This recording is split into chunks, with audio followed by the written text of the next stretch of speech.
जय जय कामगार, जय कामगार, जय कामगार, जय संविधान, जय कामगार, जय संविधान, जय भीम, जय बिरसा, जय भगवान वाल्मीकि, जय भगवान वाल्मीकि, भगवान सुदर्शन महाराज, जय सुदर्शन महाराज, जय झारखंड, जय झारखंड, जय भारत। जय भारत। साथियों, आप भी बहुत देर से बैठे बैठे सुस्ती जैसी लग रही है। आज हमारे इस जागरूकता सम्मेलन की अध्यक्षता कर रहे हमारे वरिष्ठ साथी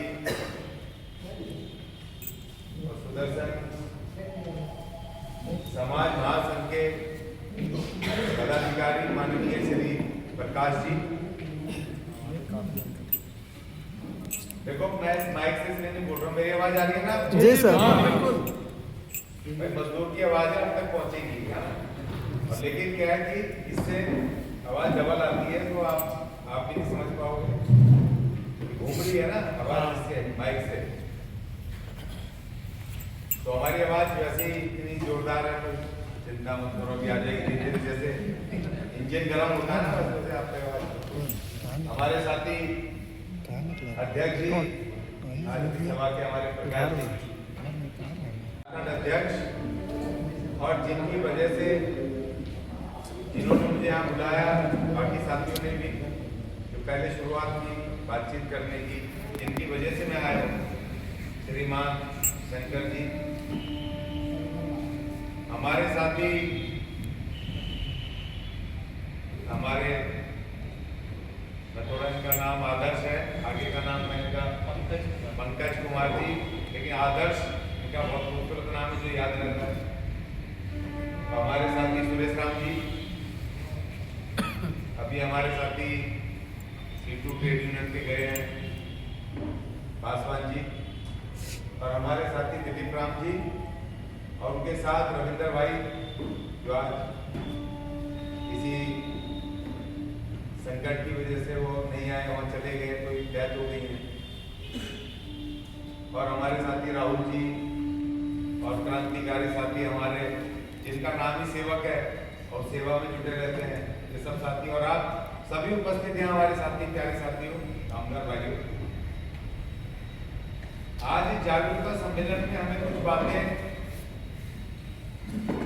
जाननी है, समझनी है अपने अधिकार। पहले तो आप ये समझ लो कि कोई भी आपके लिए कोई काम नहीं करेगा। आपको अपनी शक्ति खुद बनना होगा। और हमारे ऊपर अत्याचारों का कारण,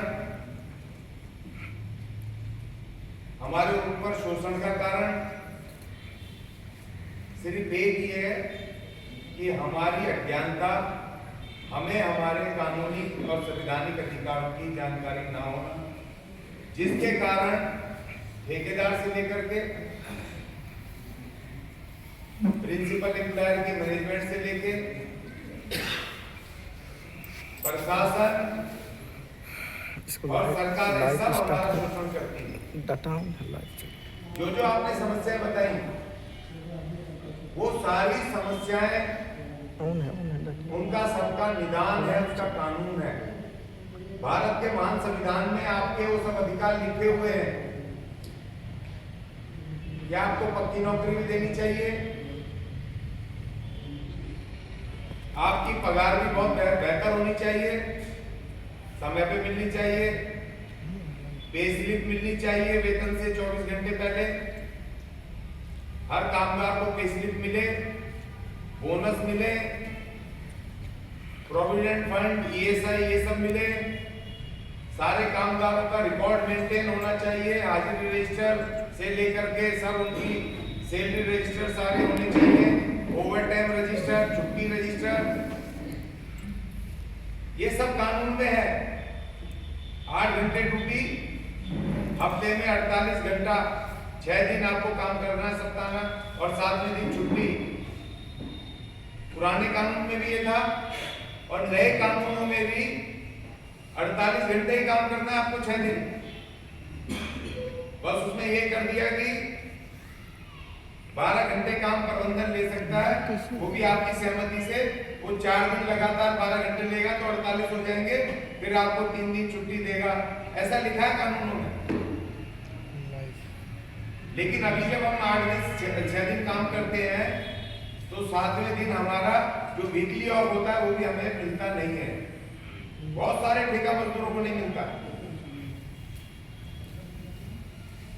सबसे बड़ी बात यह कि आज जो जागरूकता सम्मेलन बनाया गया है, एक तो ये कि आप अपने कानूनी और संवैधानिक अधिकारों को जानो, सबसे पहली बात। दूसरी बात, उनको जान करके आप संगठित हो।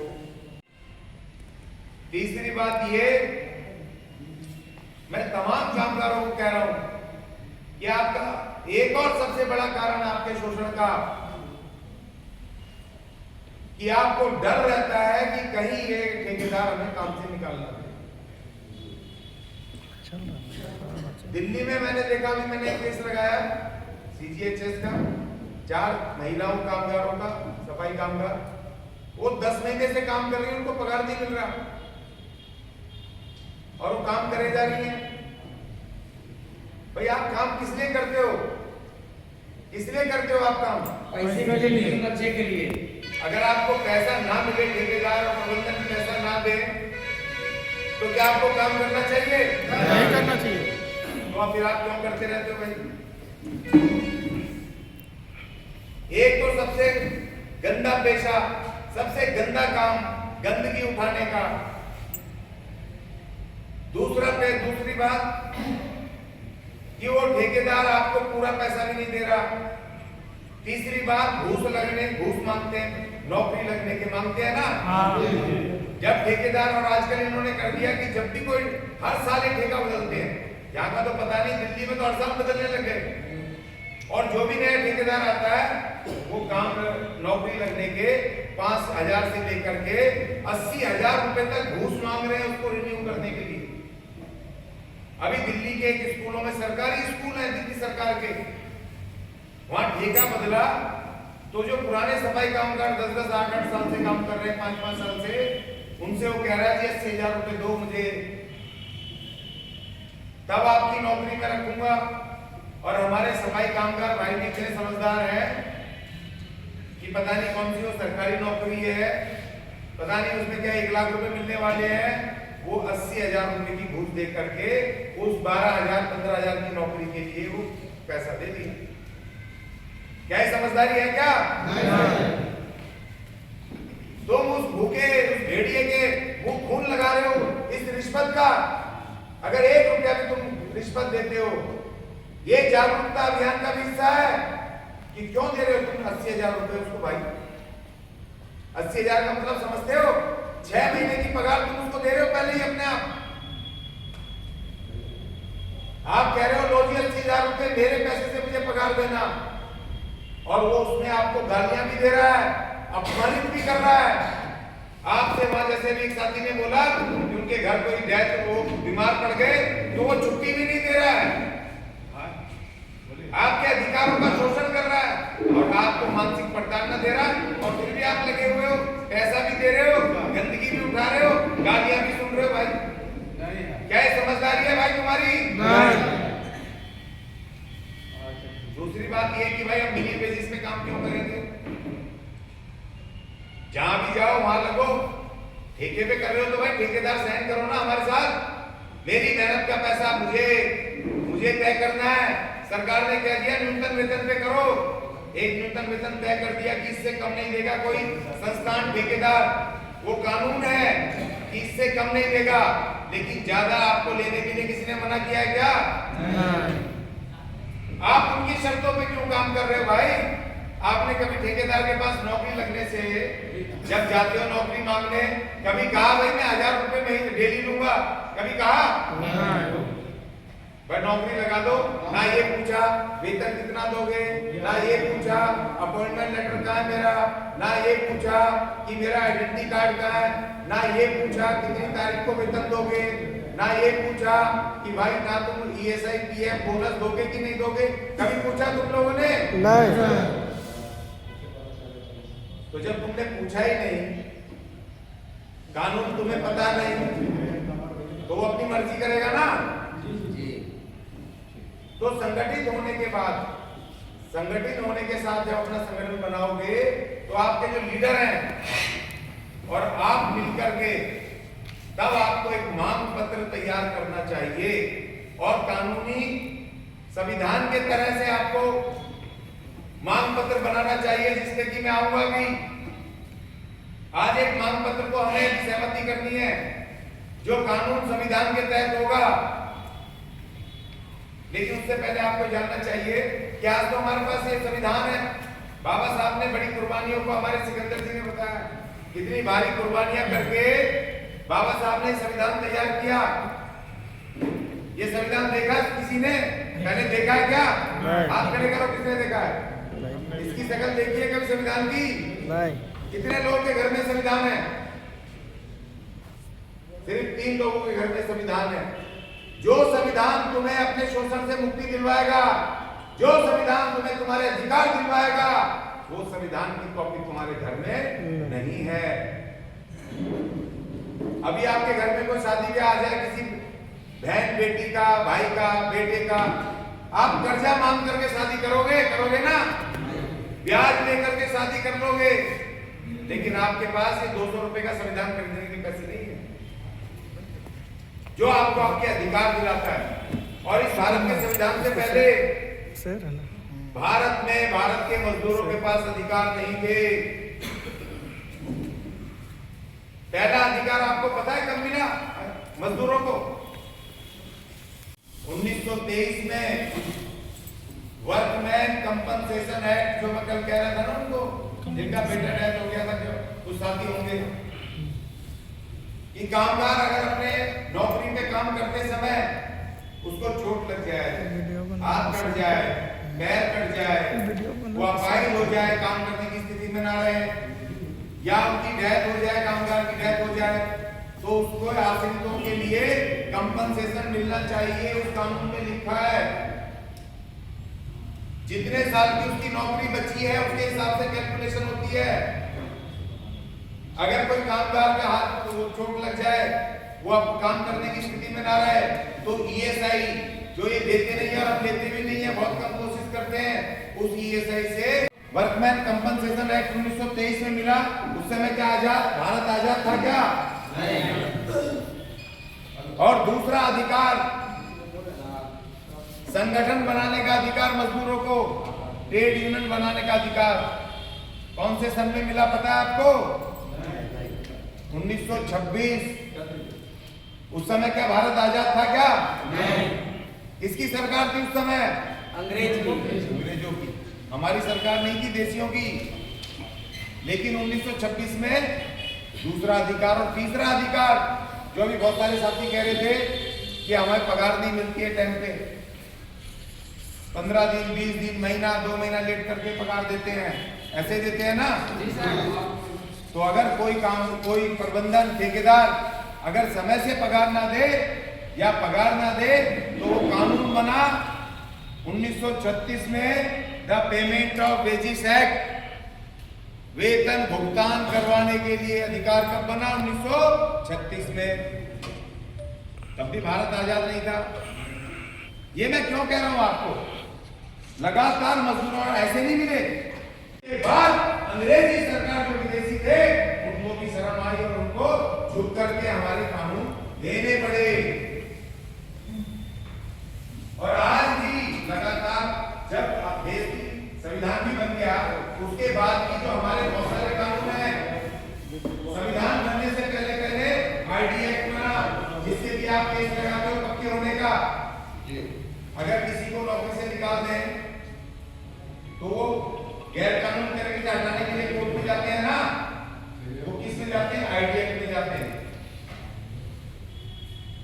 1947 में बना फैक्ट्री कामगारों के लिए, 1948 में फैक्ट्री एक्ट बना, और बाबा साहब ने 1948 में जो ये मिनिमम वेजेस आप ले रहे हो ना, न्यूनतम वेतन, ये अधिनियम बनाया 1948 में कि एक कामगार अगर किसी कारखाने में काम करेगा तो उसको 8 घंटे काम दो और 8 घंटे का उसको मासिक महीना इतना पैसा देना पड़ेगा, इससे कम नहीं दोगे। एक लाइन है जी, न्यूनतम वेतन का मतलब होता है कम से कम इतना देना ही पड़ेगा। एक कामगार को जीने के लिए अपने कामगारों को निर्वाह वेतन देना चाहिए, लिविंग वेजेस इसमें लिखा है। तो क्या मिल रहा आपको? लिविंग वेजेस नहीं मिल रहा। लिविंग वेजेस को कभी सुना था आपने? कल जब मैंने बताया, आज बता रहा हूं, उससे पहले लिविंग वेजेस सुना कभी? कभी कोई आपके जनप्रतिनिधि, आपके राजनीतिक पार्टियों में आप जुड़े होंगे, सभी पार्टियों में, कभी उनकी पार्टी मीटिंग में बताया कि संविधान में क्या लिखा तुम्हारे लिए?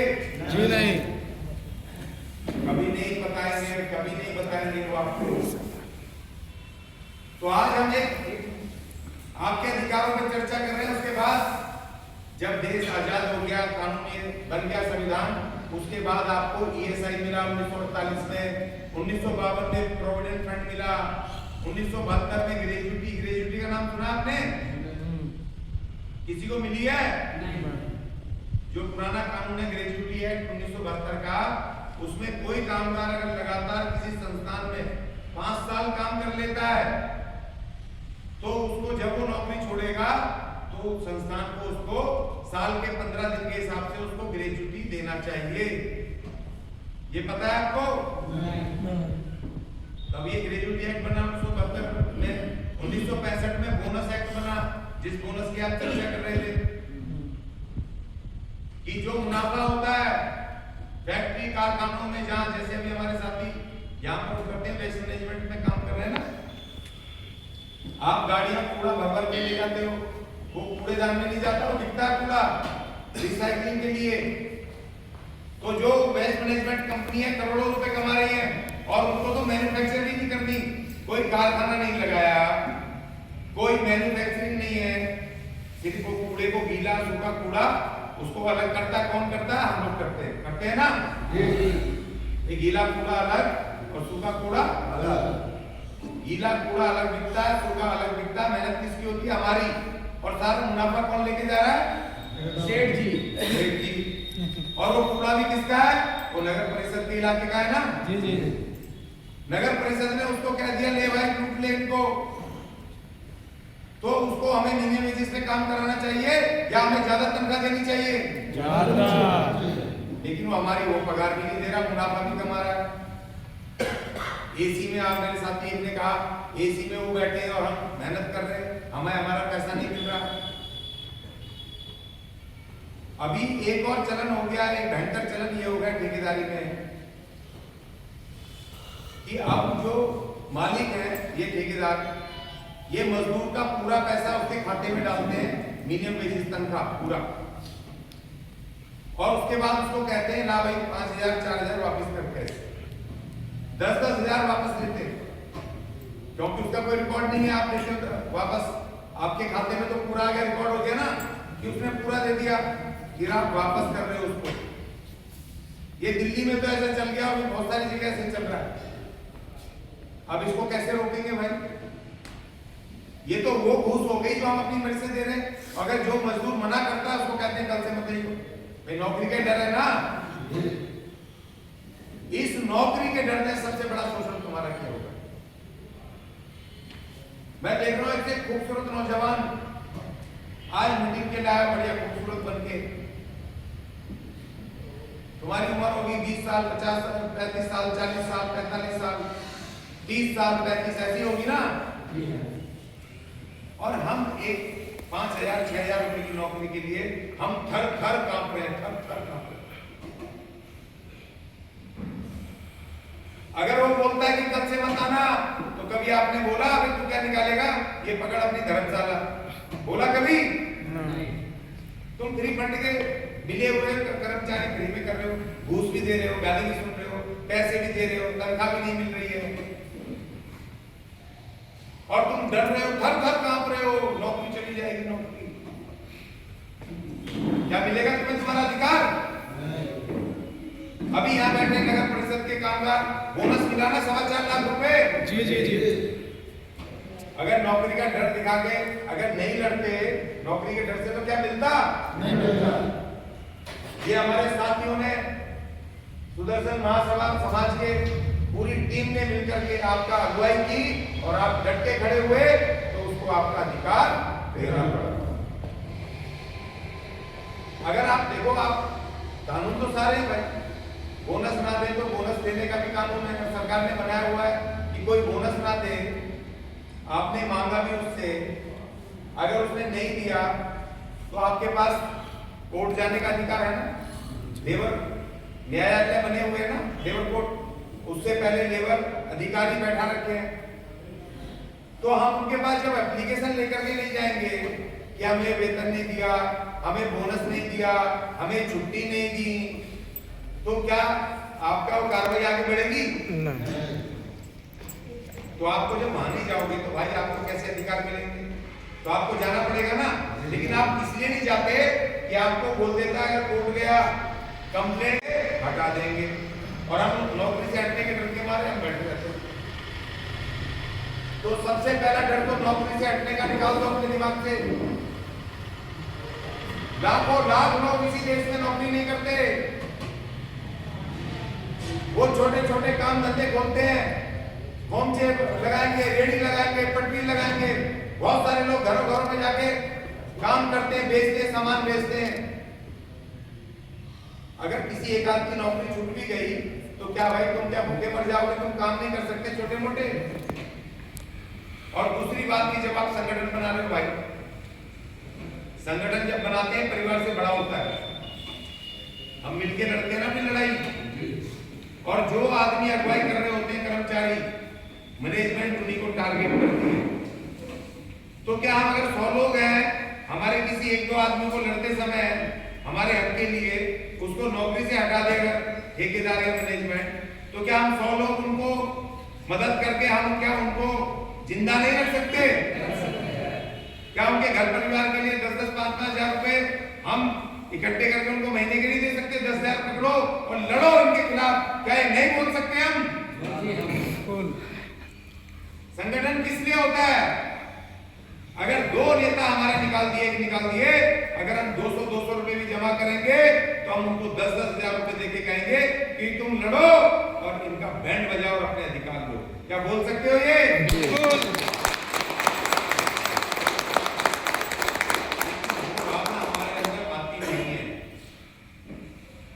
अगर एक नेता निकल गया तो हम डर के मारे और भाग जाते हैं, यार अभी निकल गया, वो तो निकाल ही देगा।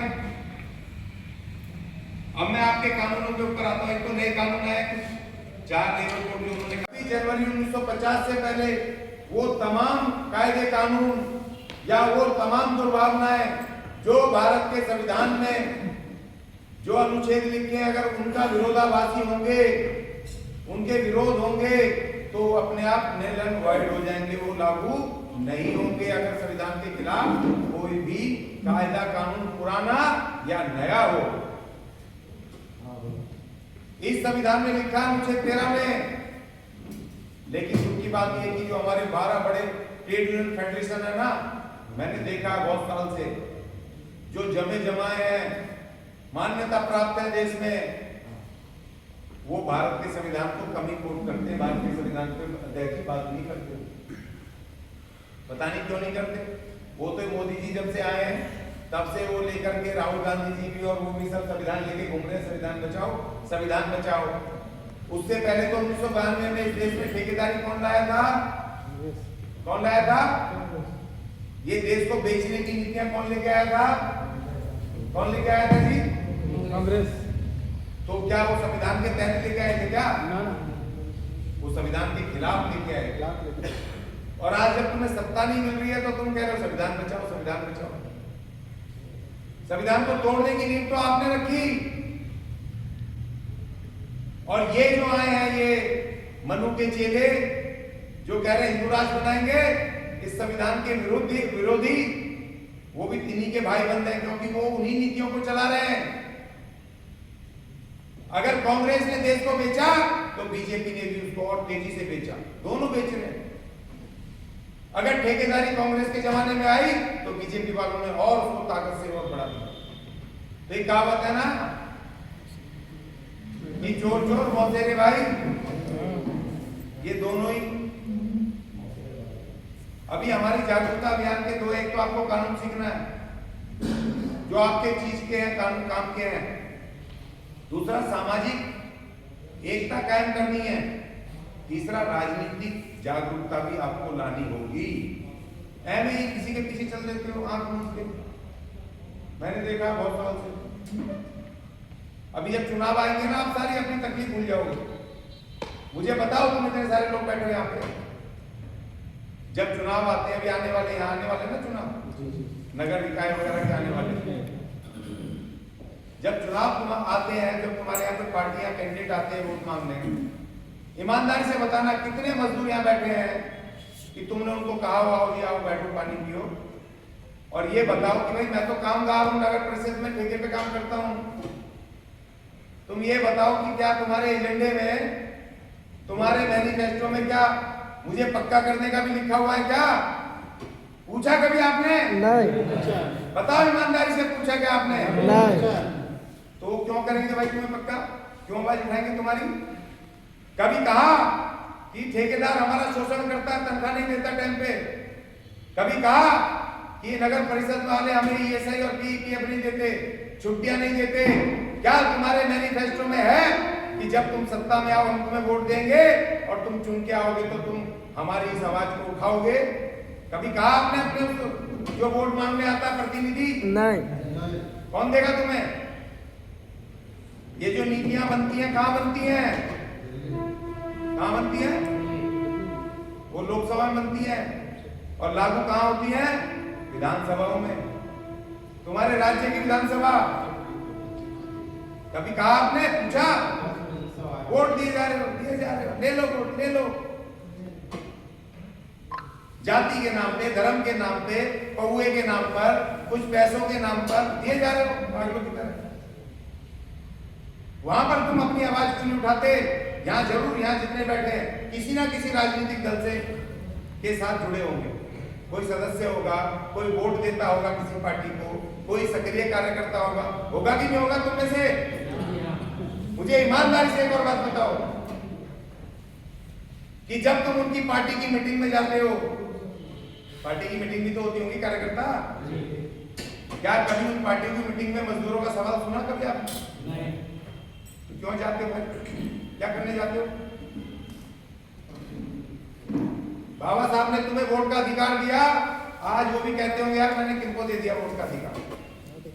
चुनाव लड़ना जरूरी नहीं है, जो तुम्हारा वोट का अधिकार है ना, वो तुम्हें एक ताकत दी थी बाबा साहब ने, क्योंकि जब तक तुम्हारा वोट का अधिकार है तुम्हारे पास, ये सारी पार्टियां आती है ना तुम्हारे घरों में, मोहल्लों में आते हैं ना वोट मांगने के लिए, तो उस वोट का क्या मतलब था? बाबा साहब ने कहा था कि जब तुम्हारा वोट कोई मांगने आए, वो जो पर्चा बनाते हैं, वो राजनीतिक पार्टी वाले पर्चा बनाते हैं ना जिसमें चुनाव चिन्ह रखा होता है, उसमें क्या लिखते हैं? अपना कीमती वोट हमें दे। बहुमूल्य वोट लिखा होता है ना, लेकिन राजनीतिक पार्टियों को पता है कि तुम्हारा वोट बहुमूल्य है, मगर तुम्हें नहीं पता कि तुम्हारा वोट बहुमूल्य है, कहीं भी डाला हो। अरे उस पर्चे को तो पढ़ लो ठीक से, जो तुमसे वोट मांगने आ रहे हैं वो कह रहे हैं कि अपना बहुमूल्य वोट दे दो, कीमती वोट दे दो, मगर तुम्हें अपने वोट की कीमत तुम्हें नहीं पता, ये जाके डाल दो। उसी वोट से नीति बदलेगी, ध्यान रखना। खूब चिल्ला लो, कुछ भी कर लो, लेकिन जब तक तुम अपने बहुमूल्य वोट की कीमत नहीं जानोगे, जब तक तुम अपने मुद्दे के ऊपर वोट देना शुरू नहीं करोगे, जब तक तुम बिठा करके राजनीतिक दलों के एजेंडे में अपनी समस्याओं को नहीं लागू उसमें लिखवाओगे, तब तक तुम्हारा कुछ भला होने वाला नहीं। अगर राजनीतिक जागरूकता नहीं हुई ना तुम्हारी, तो और भी बुरे दिन आने वाले। जब मोदी जी आए थे तो उन्होंने स्लोगन दिया था ना, अच्छे दिन आने वाले हैं। मैं आज एक स्लोगन दे रहा हूं, अगर राजनीतिक जागरूकता मजदूर ने, भारत के मजदूर ने अगर राजनीतिक जागरूकता अगर नहीं उन्होंने हासिल की, तो फिर तुम्हारे और बुरे दिन आने वाले, ध्यान रखना इस बात। मेरे जैसे सैकड़ों भी आ जाएंगे ना, तब भी वो कानून तुम्हारे पक्ष में ना तो बन सकते हैं ना लागू हो सकते हैं, क्योंकि सारा प्रशासन तो उनके हाथ में है ना।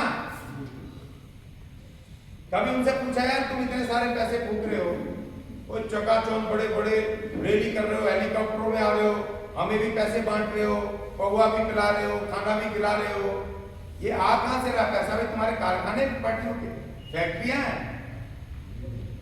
कौन दे रहा है उनको पैसा? कौन दे रहा है? वही ठेकेदार, वही फैक्ट्री कारखाना मालिक, यही वेस्ट मैनेजमेंट वाले उनको चुनाव लड़ने के लिए पैसा दे रहे हैं, पार्टी के लिए फंड दे रहे हैं। तो क्या उनकी औकात है कि उनके खिलाफ बोले? नहीं। तो तुम्हें खिलाफ बोलना? अभी जो इलेक्ट्रॉल बॉन्ड जो सुप्रीम कोर्ट ने कैंसिल किया, हल्ला मचाता है, तो देखते होगे। अभी 1 साल पहले इलेक्ट्रॉल बॉन्ड होता ना कि उससे पैसा आया किस किस पार्टी को, वो इलेक्ट्रॉल बॉन्ड बड़े बड़े ठेकेदारों ने बीजेपी को, जो रूलिंग पार्टी है, कितना पैसा दिया? कितना? 6,000 करोड़। तो वो किस लिए दिया भाई उसको? ये कोई मामा भांजे लग रहे हैं जो उनको दे रहे हैं? किस लिए दिया? कि मजदूरों के अधिकारों को कम करो। इस देश के जितने पूंजीपति हैं ना, जो इतने टाटा बिरला अडानी जितने, ये सारे कर्जदार हैं। इनका धंधा तुम्हारे पैसों से चलता है, तुम्हारी मेहनत से चलता है। अभी सुनते हो ना कि इस बार जो राहुल गांधी चिल्ला रहा था कि इन्होंने बीजेपी ने इनके कॉर्पोरेट के 14 लाख करोड़ रुपए माफ करे कर्जा। 14 लाख करोड़ उनके कॉर्पोरेट के कर दिए। क्यों कर दिए? क्योंकि उसमें से उनको 6,000 करोड़ दिया। और वो पैसा किसका है? जो ये प्रोजेक्ट लगाते हैं ना, ये सारे, ये कहते हैं अंबानी अडानी इतने मालदार, ये जब प्रोजेक्ट लगाते हैं तो इनको सरकार आपके बैंक से पैसा देती है, नेशनलाइज बैंक जिसमें आपका खाता है, स्टेट बैंक, ये दुनिया बैंक, जो सरकारी बैंक है। और सरकारी बैंक में किसके पैसे होते हैं? मजदूरों के और देशवासियों के होते हैं ना। तो वो बैंक तो अपने घर से तो छापते नहीं है नोट, वो उसी पैसे को उठा के उनको कर्जा देते हैं। तुम्हारा पैसा जो उसमें 100 रुपए, 200 रुपए, 500 रुपए बचाते हो ना, तुम्हारा वेतन आता है, थोड़ा बहुत एफडी भी कर देते हैं, इंश्योरेंस में डालते हो, वो उस पैसे को उठा के उनको धंधा करने को देते हैं। और बाद में हर साल वो आप ही के पैसे से लाखों करोड़ माफ कर देते हैं उनका कर्जा। इस देश के पूंजी, दुनिया के सबसे निकम्मे पूंजीपति हैं, उनकी अपनी पूंजी नहीं है, वो कर्जा है इस देश के मजदूरों का। हमारे पैसे से और हमारी मेहनत से उन्होंने अपने एम्पायर खड़े करे हैं। और इस देश की सरकार और प्रशासन जो बिके हुए हैं, उनकी वजह से तुम्हारी मेहनत को वो लोग खा रहे हैं, सब मिल बांट के खा रहे हैं।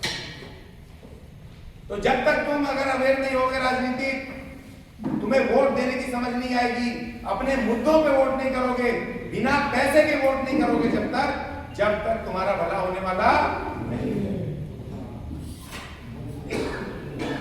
भाई मेरी बात समझ आ रही है? बोल रहे हो?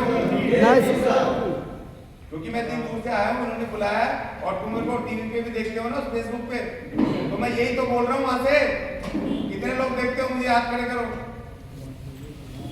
क्या सभी देखते हो? तो आज मैं आपके सामने इसलिए आया, मैंने इनको कहा मीटिंग रखो। मैं तुम्हें कुछ नहीं दूंगा शंकर भाई, और ये कुछ नहीं दे सकते। हम आपको संगठित कर सकते हैं, आपको आपके अधिकारों से जागरूक कर सकते हैं, आपको समझा सकते हैं भाई कि अब तुम्हारा सवाल नहीं है, अपने लिए मत लड़ना। अब तुम्हें किसके लड़ना? जो आपके घर में छोटे छोटे बच्चे हैं ना आपके, जिनको बड़े लाड प्यार से पाल रहे हो ना, भले ही आपको कम तनख्वाह मिलती है, या भले ही आपको ठेकेदार लेट तनख्वाह देता है, लेकिन उस बच्चे को आप भूखा नहीं सोने देते ना, प्यार से पाल रहे हो ना।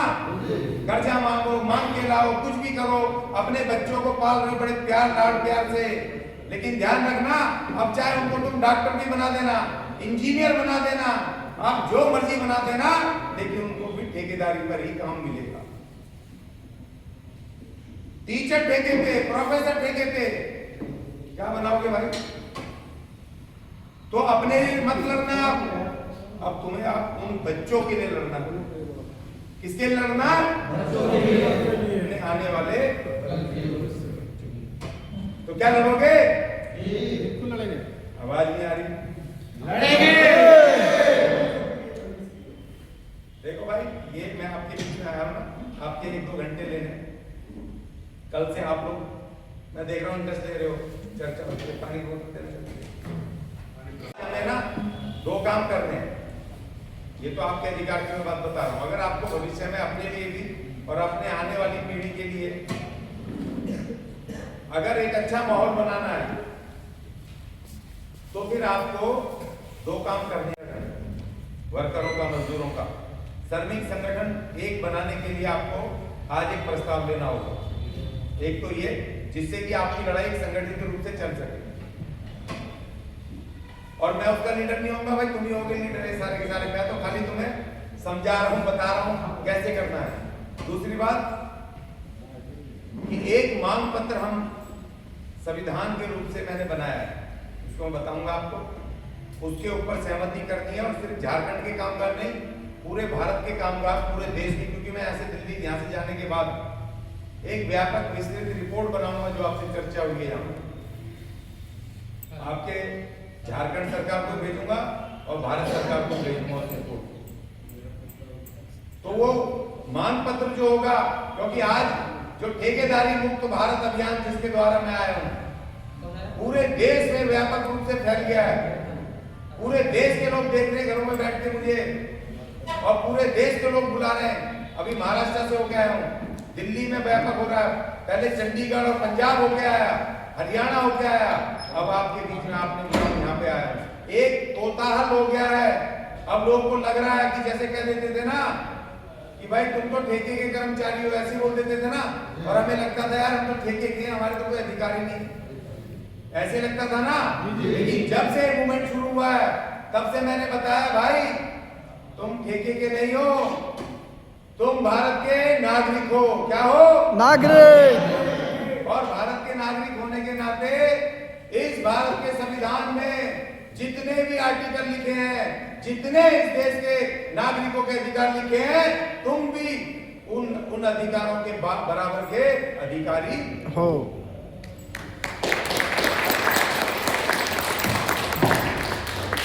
तो अब मैं एक मांग पत्र आपको बताऊंगा। देखो मैंने आपको आपके अधिकार कुछ बताए, क्योंकि व्यापक तो नहीं बता सकते। मेन अधिकार, पे स्लिप आपको मिलनी चाहिए, कानून है अनिवार्य रूप से।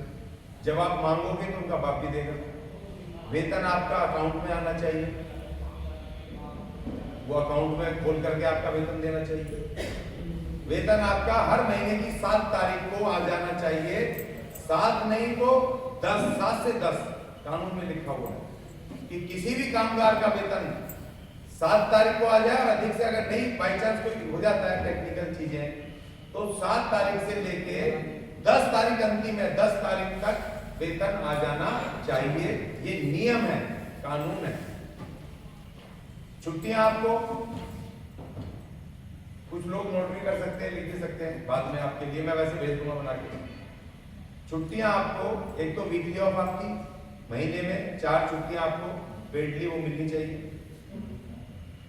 दूसरी बात ये कि आपको 15 साल की 15 ईएल, उसको अनलीव बोलते हैं, प्रिविलेज लीव भी बोलते हैं, ईएल पक्की छुट्टियां होती हैं कि अगर आप साल में ना लो, कोई कर्मचारी नहीं लेता, अपने ड्यूटी कर लेता है,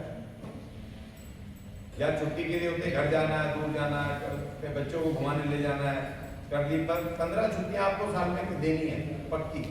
तो अगर आप नहीं लेते हो तो साल में उसको आपको पैसा देना चाहिए 15 दिन का छुट्टियों का। 15 छुट्टी पीएम पक्की, और 12.5 छुट्टी कैजुअल। जैसे हमारे एक साथी यहाँ कह रहे थे गौरी शंकर जी कि उनके घर में कोई आ गया, साला बीमार है, सीरियस है, उसको छुट्टी नहीं दी, वो कैजुअल लीव का प्रावधान है। आप तो छुट्टी मांग रहे थे, इमरजेंसी छुट्टी, उसने नहीं दी, गैर कानूनी है वो, उसके खिलाफ पुलिस में भी कंप्लेंट फाइल करते। लेकिन 12.5 छुट्टी आपको इंटाइटल है कि आप जैसे बीमार पड़ गए, कोई आप ड्यूटी नहीं गए, आपने ड्यूटी जाते समय निकले, कोई घटना हो गई, बुखार हो गया, या लूज मोशन हो गए, या घर में कोई इमरजेंसी हो गई, तो आप जरूरी नहीं कि आप इन्फॉर्म करो उसको, ठेकेदार को। अब तो फोन कर दो तो अच्छी बात है, नहीं तो आप छुट्टी करके अगले दिन जा करके उसको एप्लीकेशन देके वो आपको तनख्वाह देगा, काट नहीं सकता। उसको बोलते हैं इमरजेंसी लीव, कैजुअल लीव। और अगर आप नहीं लोगे तो वो उसके पैसे देने को इंटाइटल होता नहीं है मैंने प्रबंधन, क्योंकि वो खत्म हो जाती है, वो आपको ड्यूटी पे रहते समय लेनी चाहिए। फेस्टिवल छुट्टियां 7 छुट्टियां तो पक्की हैं। फेस्टिवल छुट्टियां ये जो है होली, दिवाली, दशहरा वगैरह, इनकी ये त्योहारी छुट्टियां ये देनी चाहिए। नेशनल हॉलीडे मैं देखता हूँ सफाई कामगारों से, दुनिया तो 26 जनवरी मना रही है, दुनिया देश का 15 अगस्त आजादी का झंडा मना रही है, 2 अक्टूबर मना रहे हैं, और नेता क्या करते हैं, वो स्वच्छता अभियान रख देंगे, हमारे लोगों से काम करवा रहे हैं। क्यों भाई, हम इस देश के नागरिक नहीं है क्या? हमें इस देश की आजादी दिवस मनाने का अधिकार नहीं है क्या? क्या इस देश का गणतंत्र मनाने का हमारा अधिकार नहीं है क्या? और गांधी जी के लिए स्वच्छता अभियान क्यों करोगे भाई? तुम पूरे साल के झक मारते हो क्या? वो नेता आएगा, स्वच्छता अभियान, गांधी के रिबन काटेगा, झाड़ू हमारे लोग मार रहे होंगे। क्यों भाई? लेकिन कानून में एक प्रावधान भी हो गया है कि अगर वो आपको एक 3 दिन बुलाते हैं, 26 जनवरी, 15 अगस्त, 2 अक्टूबर, अगर वो बुलाते हैं तो एक दिन तो आपकी उस दिन की हाजिरी लगेगी, उसके बाद वो आपको या तो डबल ओवर टाइम देंगे या आपको उसकी जगह साल में 2 छुट्टी देंगे, एक की जगह, मतलब 3 की जगह कितनी हो गई, 6 छुट्टियां। ये कानून में है। अगर ये नहीं देते हैं तो आप एप्लीकेशन लगाना, इनका बाप भी देगा तुम्हें। ये छुट्टियां आपकी हो गई। और अगर आप 5 साल काम करके आपको हटाता है कोई, तो उसको इलीगल टर्मिनेशन का लगता है, लेकिन 5 साल के बाद आप ग्रेजुटी के इंटाइटल हो, आपको मिलेगी। जितने साल करो, 10 साल, 15 साल, 20 साल, चाहे आप ठेके पे हो, कच्चे हो, पक्के हो, ग्रेजुटी मिलनी है, प्रावधान है आपका। ठीक है? बोनस, उसके आप इंटाइटल हकदार हो। हर साल एप्लीकेशन लगा दिया करो, दावे बोनस दे हमारा। ESI EPF के आपका हकदार हो, वो उसको देना पड़ेगा, एप्लीकेशन लगा दो। EPF ना दे तो EPF का ऑफिसर, रीजनल ऑफिस यहाँ पर भी होगा, बोकारो में, ये तो इंडस्ट्रियल एरिया जरूर होगा। और ESI ना दे तो ESI का भी रीजनल डायरेक्टर बैठता है, उसको चिट्ठी लिख के भेज दो, इतने कामगार हैं और हमें ये नहीं दे रहे, अपने आप वो करेंगे, उनकी ड्यूटी। ठीक है? ये तो आपके सवाल हो गए। बदतमीजी आपसे नहीं कर सकता कोई भी सुपरवाइजर, आपसे बदतमीजी नहीं कर सकता, तमीज से पेश आना होगा। अगर बदतमीजी बोलता है तो उसको तुरंत उसी समय रोको, आराम से बोलो कि आप इससे 2 तलाक मत बात कीजिए, बदतमीजी नहीं कीजिए, हम मेहनत कर रहे हैं, काम कर रहे हैं, गुलाम नहीं है आपके, तहजीब से बात करो। जो सफाई कामगार हैं उनको प्रोटेक्टिव वो देने चाहिए, गियर्स देने चाहिए, जैसे मास्क वगैरह, ग्लव्स, ये सारी चीजें देनी चाहिए। और आप जहां पर काम करते हो, 20 आदमी से ज्यादा काम कर रहे हैं, तो उसको आपको रेस्ट रूम देना चाहिए साफ सुथरा, आपको कपड़े बदलने के लिए आपको उसको देने, लॉकर्स देने चाहिए, जिससे कि आप काम की ड्रेस वहां रखो और घर से बढ़िया कपड़े पहन के सुंदर बन के आओ, और वहां अपने कपड़े उतार के काम करो, और फिर नहा धो करके अपने बढ़िया कपड़े पहन के घर जाओ। उसके लिए लॉकर देने चाहिए, आपको स्वच्छ पीने के पानी की सुविधा देनी चाहिए, आपको उसको साफ सुथरे टॉयलेट भी देने चाहिए। मैं देखता हूँ काम तो करवा रहे हैं भाई हमसे, और उन्होंने बना रखा है इतना बड़ा कूड़ा घर, लेकिन वहां टॉयलेट नहीं है। हमें रोटी खाने के लिए हम सड़क पे बैठ के रोटी खा रहे हैं, क्यों भाई? रेस्ट रूम कहाँ है? हर वार्ड में होनी चाहिए। ये सब कानून की बात बता रहा हूँ, ये कल्पना नहीं है, ये कानून में लिखा है, इसीलिए मैं तुम्हें बताने आया हूँ। ये मांगो उससे, उसका दिमाग ठीक हो जाएगा। ये तुम्हारे लिए बना हुआ है इन कानूनों में।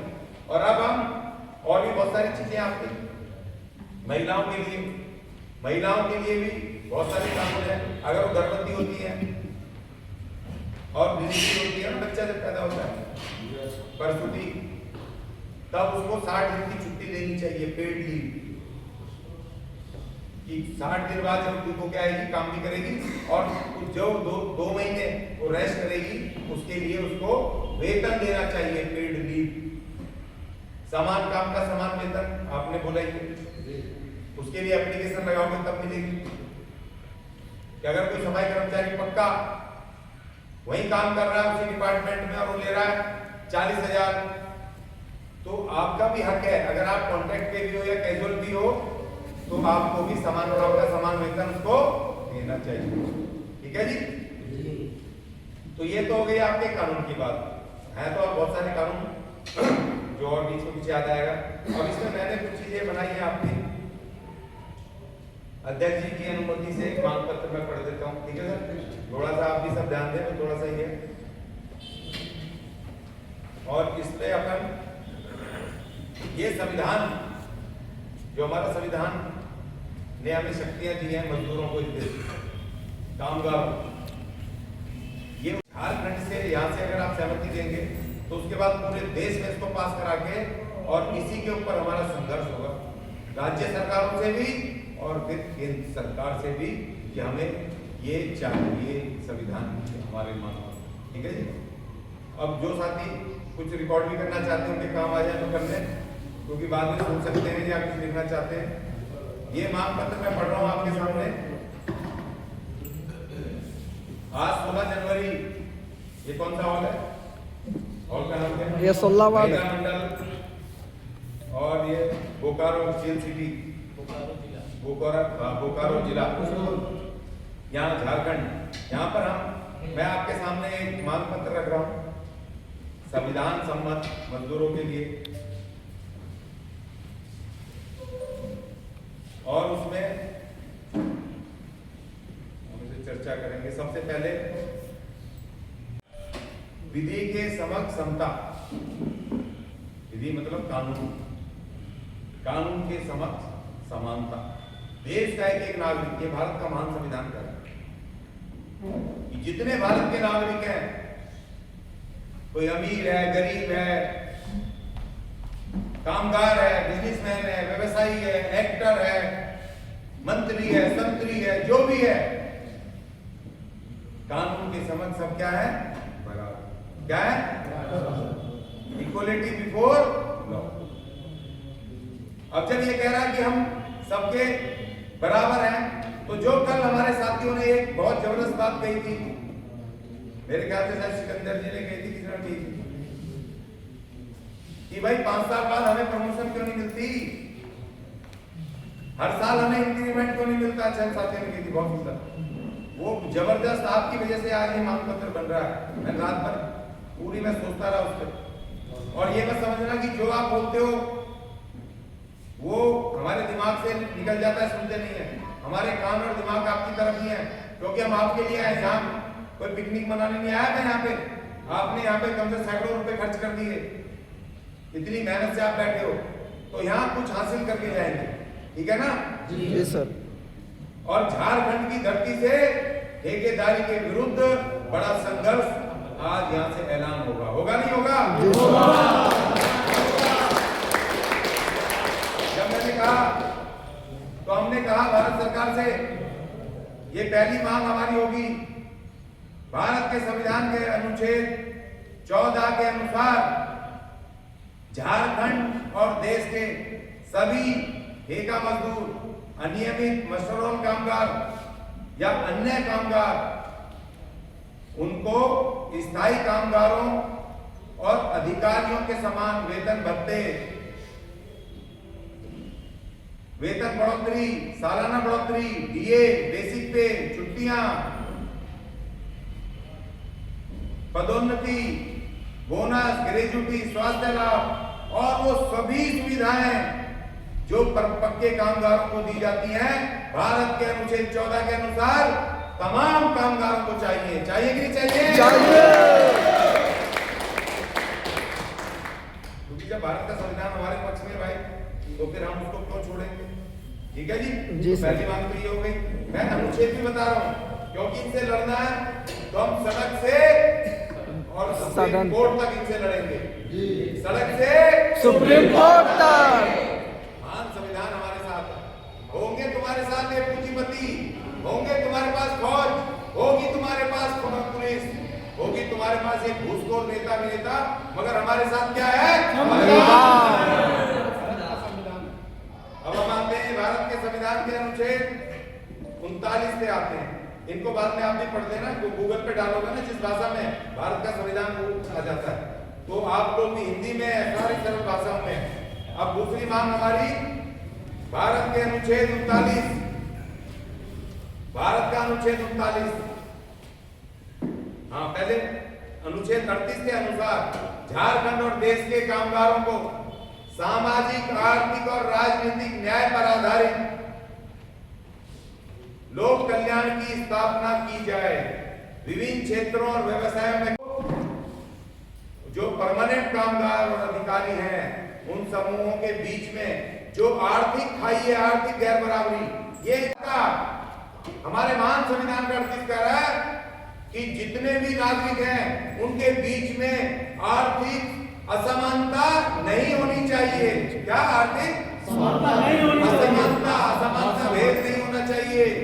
अगर एक आदमी तो ले रहा है 5 लाख रुपए तनख्वाह और एक मेरा कामगार ले रहा है 5,000 रुपए, तो क्या ये आर्थिक समानता है क्या? नहीं। क्या ये भारत के संविधान के 38 का उल्लंघन नहीं है क्या? तो फिर भैया हमें आर्थिक सेक्शन आर्टिकल 38 के हिसाब से हमारी भी आर्थिक जो गैर बराबरी है उसको खत्म करके उनके बराबर नहीं तो समान आनी चाहिए। आनी चाहिए कि नहीं आनी चाहिए? हाँ। अनुच्छेद 38 को लागू करना चाहिए नहीं करना चाहिए? ठीक है, दूसरी हो गई। अब इसमें आपकी वो भी हो जाएगी जो कहते हैं भैया आज अगर मैं लगूं किसी ठेकेदार के पास तो मेरा वेतन भी कितना, मिनिमम वेजेस, और जो हमारे सिकंदर जी और गौरी शंकर जी और हमारे दूसरे साथी 10-10 साल से 15-15 साल से काम कर रहे हैं, संसाधनों का समान रूप से आर्थिक लाभ में हिस्सेदारी दी जाए। देखो बहुत महत्वपूर्ण है, भारत का संविधान ये कह रहा है आर्टिकल 39 का कि जितने भी हमारे देश के संसाधन है, जैसे कोयला ना, कोयला मैं देख रहा हूँ कोयला खदानों में वो ठेकेदार माल भर भर के ले जा रहे, सरकार ने एक ठेकेदार को दे दिया।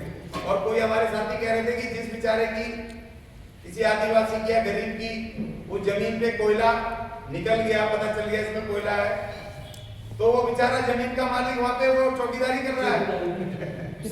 और जिसकी जमीन सदियों से जिसके बाप दादा पाल पोस के उसको बचा के रखा, वो कर रहा है चौकीदारी। और जिसका इस जमीन पे जिसने आज तक एक पसीना नहीं बहाया होगा, कोई दूर दूर तक पहचान नहीं, वो यहाँ करके करोड़ों रुपए का कोयला लेके जा रहा है। तो ये महान संविधान कह रहा है कि जितने भी देश के अंदर खनिज संसाधन, जितनी धन संपत्ति है, उस सब का लाभ इस देश के एक नागरिक को मिलना चाहिए। तो इस देश के कामगारों को भी जहां वो काम करते हैं, जिस संस्थान में काम करते हैं, जहां पर भी काम करते हैं, उस संस्थान का जो मुनाफा है उस मुनाफे में हमारी हिस्सेदारी होनी चाहिए। सुनिश्चित करो हमारी हिस्सेदारी। ये भारत का संविधान कह रहा है, मैं नहीं कह रहा हूं। ठीक है जी, देखो अब हम आते हैं।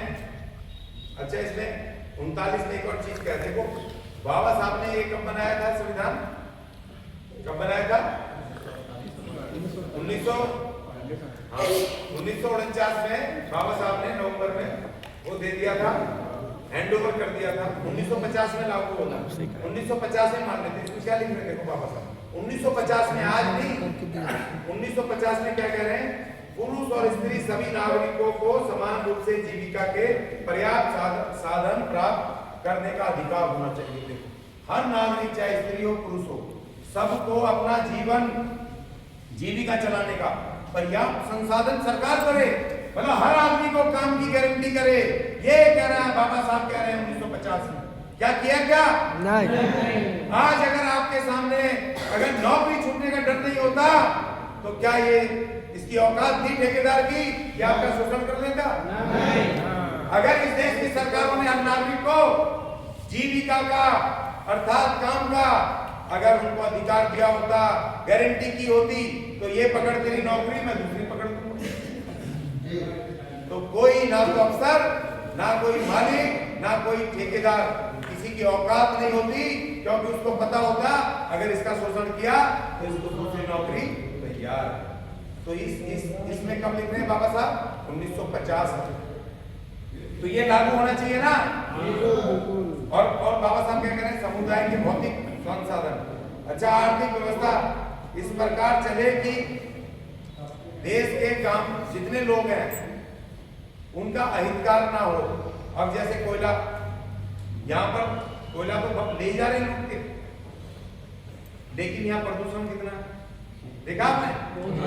वहाँ पेड़ पौधे, कल मैं देख रहा था, वो पेड़ पौधों पे भी कोयले की धूल राख लगी हुई है। लोग यहाँ जा रहे हो तो वैसे ही, पर ये पर्यावरण भी बर्बाद, अहितकार हो ही रहा है ना, आर्थिक भी और पर्यावरण स्वास्थ्य भी हो रहा है ना। तो हमारा तो अर्थ भी नहीं मिल रहा और स्वास्थ्य भी हमारा। तो ये बाबा साहब कब लिख रहे हैं? इनको कह रहे हैं भैया अहितकारी मत करना, लेकिन इन्होंने अहितकारी कर दिया। तो इसको भी लागू करवाना चाहिए। और देखिए पुरुषों और स्त्रियों, स्त्री और पुरुष दोनों को कहीं काम करे ना, एक संस्थान में काम करे कोई स्त्री पुरुष साथ में, तो उन दोनों की पगार समान होनी चाहिए। भेद नहीं होना चाहिए महिला आदमी में। बहुत सारी जगह आज की महिला को कम पैसे देते हैं। अगर कोई काम कर रहे हैं, दो लोग एक साथ, एक महिला एक पुरुष है, सेम काम कर रहे हैं, तो उसको वो आदमी को ज्यादा दे देते हैं 50 रुपए, और 50 रुपए महिला को कम देते हैं ना। और बाबा साहब ने कब कहा था इनको कि महिला पुरुष में भेद मत करना, वो दोनों का पगार समान होनी चाहिए। हम मांग कर रहे हैं ना समान काम का समान वेतन, तो बाबा साहब ने ये भी कहा कि महिला पुरुष के बीच में भी समान काम का समान वेतन होना चाहिए। होना चाहिए ना? हाँ। तो भाई अपने बाबा साहब के लिए जोरदार तालियां बजा दो ऐसे।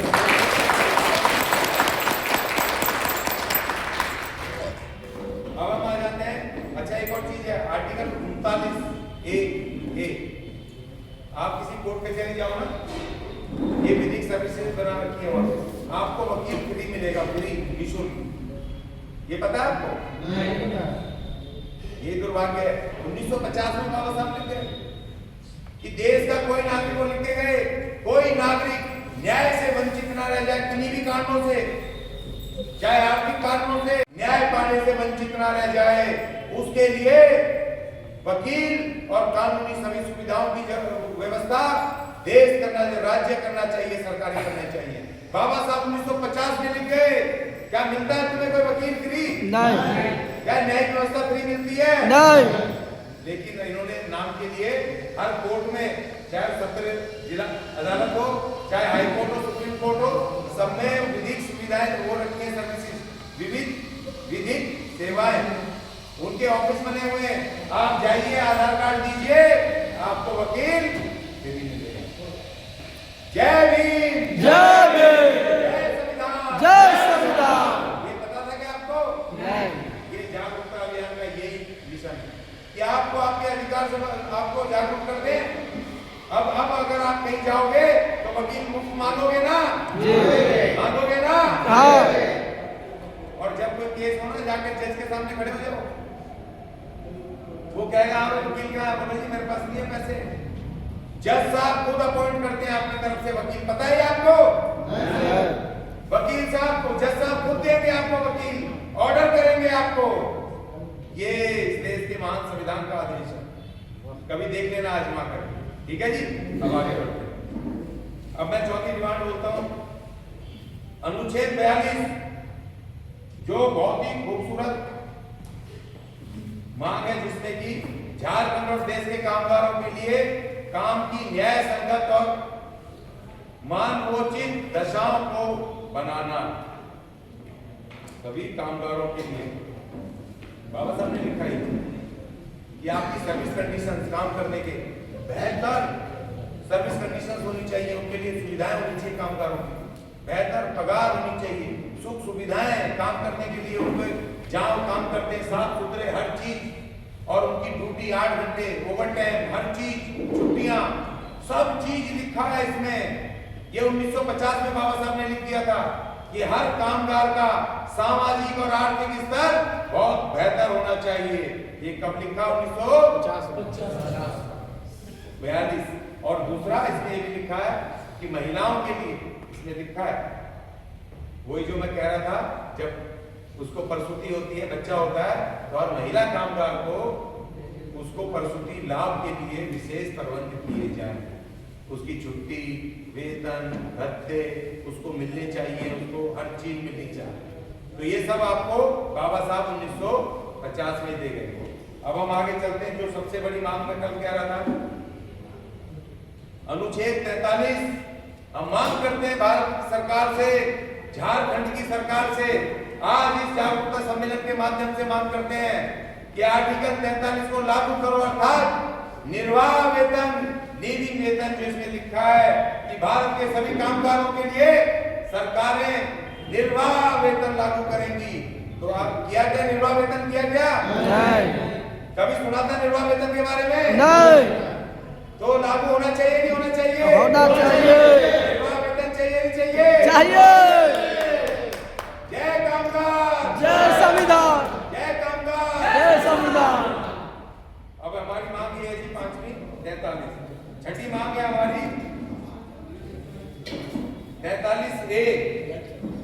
तो देखो बाबा साहब वहीं पे लिख गए कि जितने आप काम करते हो, जैसे आप वेस्ट मैनेजमेंट में कितने काम करते हैं आप जो साथी वेस्ट मैनेजमेंट में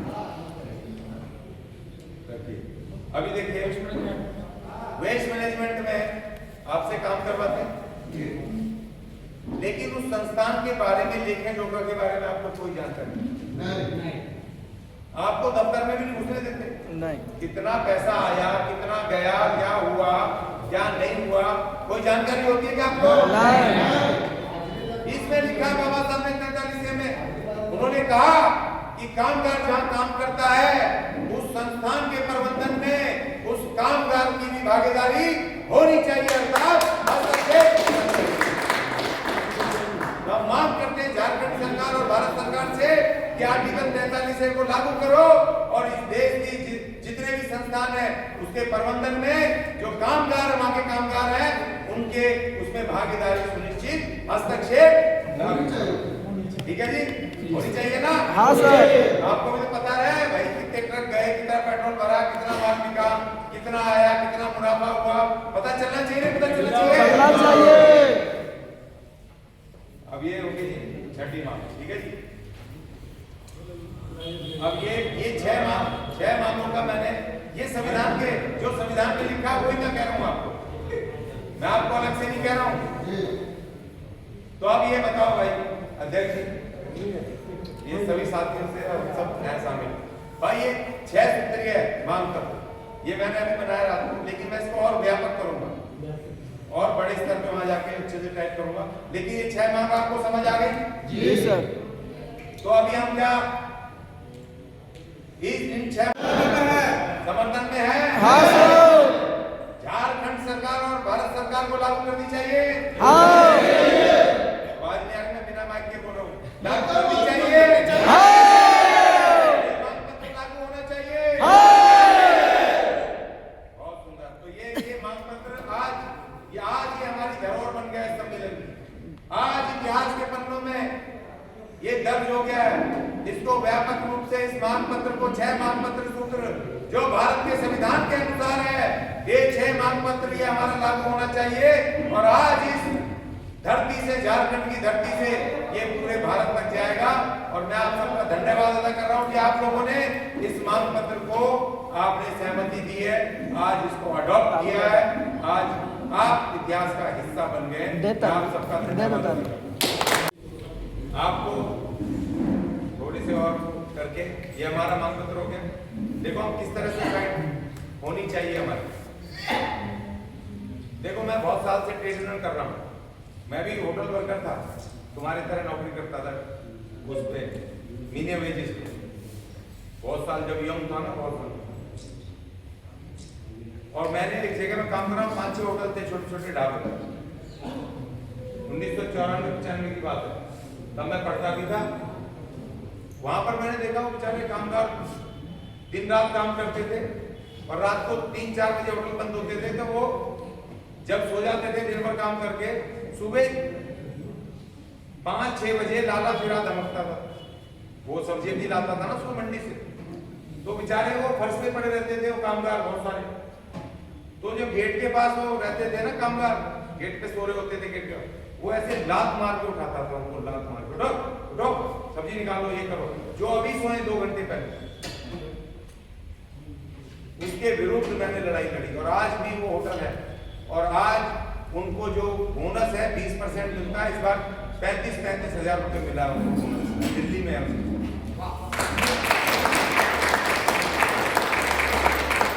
उनका सेटलमेंट करवाया, सेटलमेंट हर 3 साल में सेटलमेंट होती है, उनकी पगार बढ़ोतरी होती है, इंक्रीमेंट लगते हैं और वो मिनिमम वेजेस पे नहीं है। अब उनकी पगार भी 35,000 40,000 ऐसे हो गई। प्राइवेट छोटे छोटे ढाबे हैं, मगर उनके मालिकों की औकात नहीं है कि किसी मजदूर से बदतमीजी कर दें या उनको बिना नोटिस के निकाल दें। एक भी हैसियत नहीं। तो मैं आपको कह रहा हूं कि हम ये मांग पत्र ये तो देंगे सरकार को, लेकिन एक मांग पत्र मैं बना के भेजूंगा जो आप अपने यहाँ की मैनेजमेंट को देंगे, प्रबंधनों को, कि हमारे जो 5 साल में जो प्रमोशन, सालाना इंक्रीमेंट, हमारी वेतन बढ़ोतरी, हमने ठेका नहीं लिया हुआ कि हम ठेके से मिनिमम वेज पे करेंगे। कोई कानून नहीं कहता मिनिमम वेज पे करेंगे। मिनिमम वेजेस इसलिए है कि इससे कम दोगे नहीं, लेकिन ज्यादा आप क्यों नहीं दोगे? कहां लिखा है कि आप ज्यादा नहीं दोगे? तो ज्यादा की मांग के लिए हम अपने सारे छुट्टी वगैरह के अधिकारों के लिए एक मांग पत्र अलग से हम उनको देंगे, ठीक है? वो मैं बना के भेजूंगा, इनको दो और फिर इनके विरुद्ध कानून में भी जाएंगे और फिर इनके विरुद्ध हम सड़क पे भी लड़ेंगे, ठीक है? एक तो ये हो गया। दूसरा प्रस्ताव हमारा ये था, मांग पत्र के हो गए दोनों मांग पत्र के। अब दूसरा प्रस्ताव हमारा ये है कि भाई आपको अपने अधिकारों की प्राप्ति हेतु, ये तो हमारे भारतीय दर्शन समाज महासंघ, ये तो हमारे लीडरशिप नेतागण, ये एक सामाजिक संगठन, धार्मिक संगठन पर आपकी आवाज को उठा रहे, लेकिन ये यहाँ तक उठा सकते हैं, मगर आगे आपको न्यायालय में जाना प्रॉपर ढंग से, वहां आपका ये प्रतिनिधि कर सके, प्रतिनिधित्व कर सके, आपकी मांगों के समर्थन में वहां जा सके, इनको अधिकार प्राप्त हो और आपको भी अधिकार प्राप्त हो कि आप एक यूनियन के थ्रू, संगठन जो ट्रेड यूनियन कहते हैं, उसके माध्यम से आप अपना प्रतिनिधित्व वहां पर लेबर कोर्ट में और लेबर अधिकारी के यहाँ करें। तो उसके लिए क्या बनानी पड़ेगी आपको? एक ट्रेड यूनियन। क्या बनानी पड़ेगी? Trade union. तो आपको एक राज्य स्तरीय, झारखंड के राज्य स्तरीय आपको एक यूनियन, क्या आप सहमत हैं? यूनियन होनी चाहिए। रजिस्ट्रेशन कराने के लिए रजिस्ट्रार को देनी चाहिए।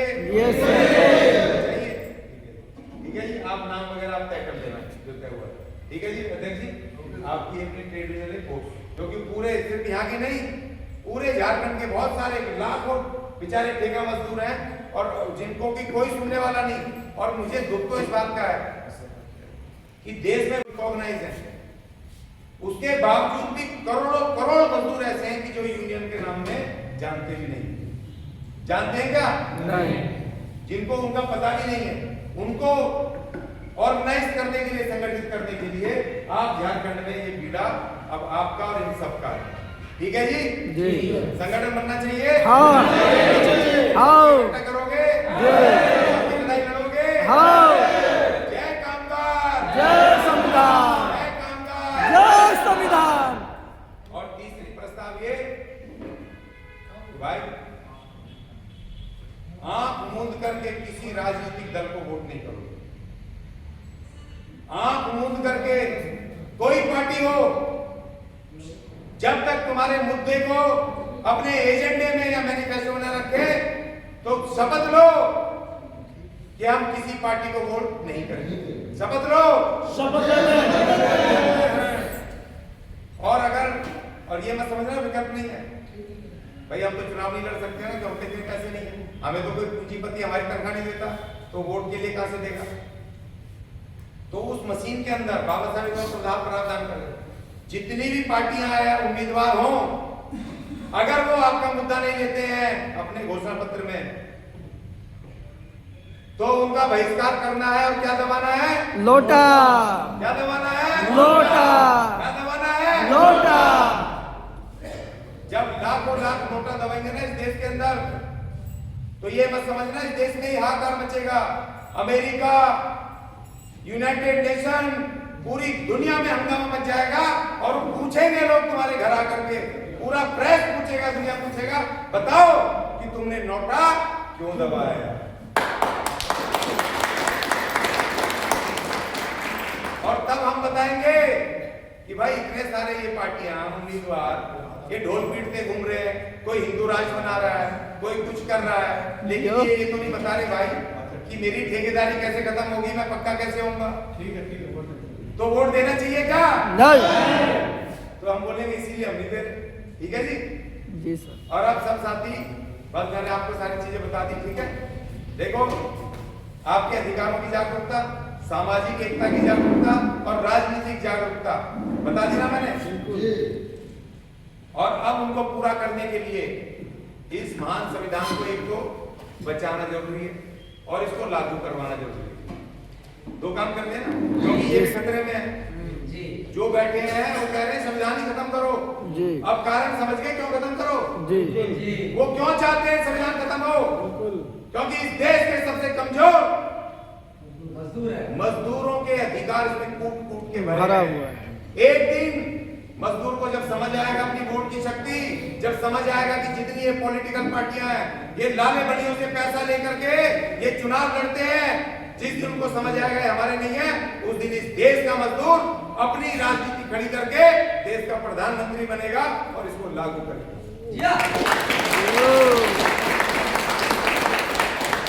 तो ये क्या कह रहे हैं? इससे पहले ये प्रधानमंत्री बने, मजदूर इस देश का राजनीति करे, उससे पहले इसको लेकिन हम क्या कह रहे हैं कि हम इसको खत्म नहीं होने देंगे।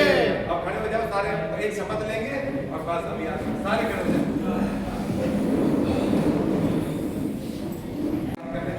ये शपथ लेंगे हम। देखो आवाज ऐसी आनी चाहिए कि आपकी झारखंड सरकार और भारत सरकार दोनों को पहुंचनी चाहिए तुम्हारी ये शपथ, ठीक है? हम भारत के लोग, भारत को एक संपूर्ण प्रभुत्व, संपन्न समाजवादी,